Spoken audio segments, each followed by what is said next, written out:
Good morning, students. Today we are going to read the chapter Let's Not Forget the Martyrs. आओ शहीदां ਨੂੰ ਨਾ ਭੁੱਲੀਏ। Its writer name is ਵੰਦਨਾ ਸਹਿਗਲ। ਇਸ ਲੇਖ ਵਿੱਚ ਲੇਖਕ ਨੇ ਕੁਝ ਬਹਾਦਰ ਵਿਅਕਤੀਆਂ ਦੀ ਬਹਾਦਰੀ ਨੂੰ ਬਿਆਨ ਕੀਤਾ ਹੈ ਕਿ ਇਹਨਾਂ ਵਿਅਕਤੀਆਂ ਨੇ ਆਪਣੀ ਜ਼ਿੰਦਗੀ ਦੀ ਪਰਵਾਹ ਕੀਤੇ ਤੋਂ ਬਿਨਾਂ ਇਸ ਦੇਸ਼ ਦੇ ਉੱਪਰੋਂ ਆਪਣੀ ਜਾਨ ਨੂੰ ਵਾਰ ਦਿੱਤਾ ਤੇ ਇਸ ਤਰ੍ਹਾਂ ਆਪਣੇ ਦੇਸ਼ ਨੂੰ ਸਨਮਾਨ ਦਿਵਾਇਆ। ਅਸੀਂ ਇਹਨਾਂ ਮਹਾਨ ਲੋਕਾਂ ਦੀ ਜ਼ਿੰਦਗੀ ਬਾਰੇ ਇੱਕ ਇੱਕ ਕਰਕੇ ਜਾਣਕਾਰੀ ਪ੍ਰਾਪਤ ਕਰਦੇ ਹਾਂ। First is major Somnath Sharma. He was the first recipient of the Param Vir Chakra, the highest Indian gallantry award. Major Somnath Sharma Param Vir Chakra ਪ੍ਰਾਪਤ ਕਰਨ ਵਾਲੇ ਪਹਿਲੇ ਬਹਾਦਰ ਭਾਰਤੀ ਹੋਏ ਹਨ। He was awarded the medal posthumously. He died while Pakistani infiltrators from Srinagar airport during Indo-Pak War of 1947 to 48 in Kashmir. 1947-48 ਦੇ ਭਾਰਤ-ਪਾਕ ਯੁੱਧ ਦੇ ਦਰਮਿਆਨ ਸ਼੍ਰੀਨਗਰ ਏਅਰਪੋਰਟ ਵਿਖੇ ਪਾਕਿਸਤਾਨ ਘੁਸਪੈਠੀਆਂ ਨੂੰ ਖਦੇੜਨ ਸਮੇਂ ਇਹਨਾਂ ਨੂੰ ਵੀਰਗਤੀ ਪ੍ਰਾਪਤ ਹੋਈ। Second is lieutenant colonel Dhan Singh Thapa was an Army Major in Gorkha Rifle Regiment. Lieutenant colonel Dhan Singh Thapa Gorkha rifles regiment ਦੇ ਮੇਜਰ ਹੋਏ ਹਨ। Major Thapa and his man repulsed the attack. Major Thapa ਤੇ ਉਸਦੇ ਸਾਥੀਆਂ ਨੇ ਚੀਨ ਦਾ ਹਮਲਾ ਪਛਾੜ ਦਿੱਤਾ।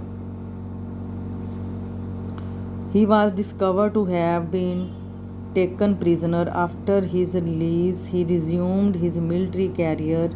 He retired as Lieutenant Colonel. He died in September 2005.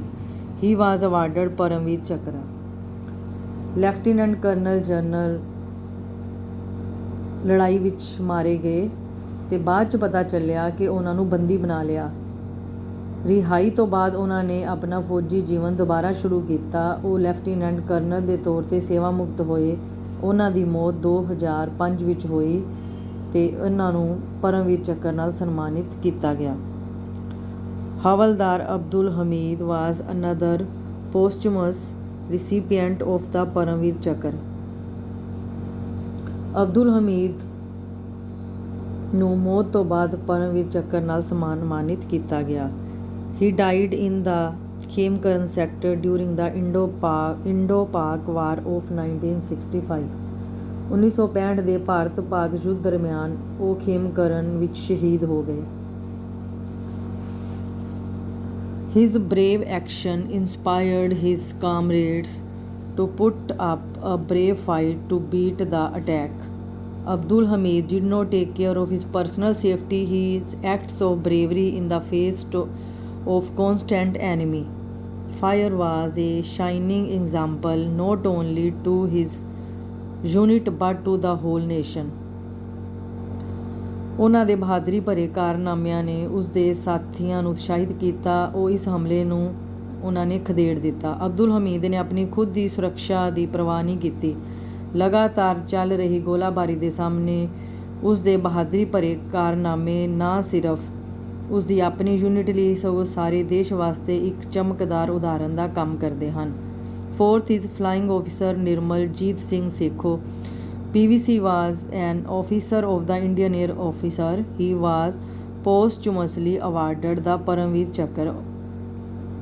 Flying ਅਫਸਰ ਨਿਰਮਲਜੀਤ ਸਿੰਘ ਸੇਖੋ ਭਾਰਤੀ ਏਅਰ ਫੋਰਸ ਦੇ ਅਫਸਰ ਹੋਏ ਹਨ ਜਿਨ੍ਹਾਂ ਨੂੰ ਪਰਮਵੀਰ ਚੱਕਰ ਨਾਲ ਸਨਮਾਨਿਤ ਕੀਤਾ ਗਿਆ। The bravery, flying skill and determination displayed by the flying officer were highly admired by the nation.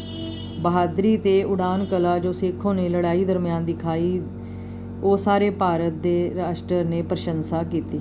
Captain Vikram Batra was also awarded PVC posthumously for his action during the 1999 Kargil was in Kashmir.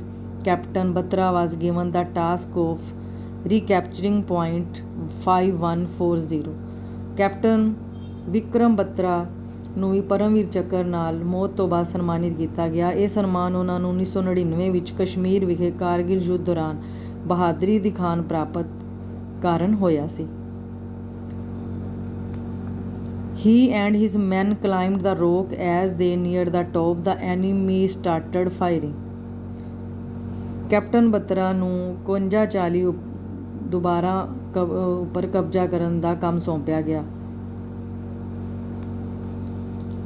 But he continued his mission. As they neared a top, the enemy started firing. ਜਿਉਂ ਹੀ ਉਹ ਟੀਸੀ ਦੇ ਨਜ਼ਦੀਕ ਪਹੁੰਚੇ, ਦੁਸ਼ਮਣ ਨੇ ਗੋਲਾਬਾਰੀ ਸ਼ੁਰੂ ਕਰ ਦਿੱਤੀ। But he continued his mission. ਪਰ ਉਹਨਾਂ ਨੇ ਆਪਣੇ ਮਿਸ਼ਨ ਨੂੰ ਜਾਰੀ ਰੱਖਿਆ। His courage and bravery will always be remembered by all Indians. ਉਸ ਦੇ ਹੌਸਲਾ ਤੇ ਬਹਾਦਰੀ ਭਾਰਤ ਦੇ ਸਾਰੇ ਲੋਕ ਹਮੇਸ਼ਾ ਯਾਦ ਰੱਖਣਗੇ।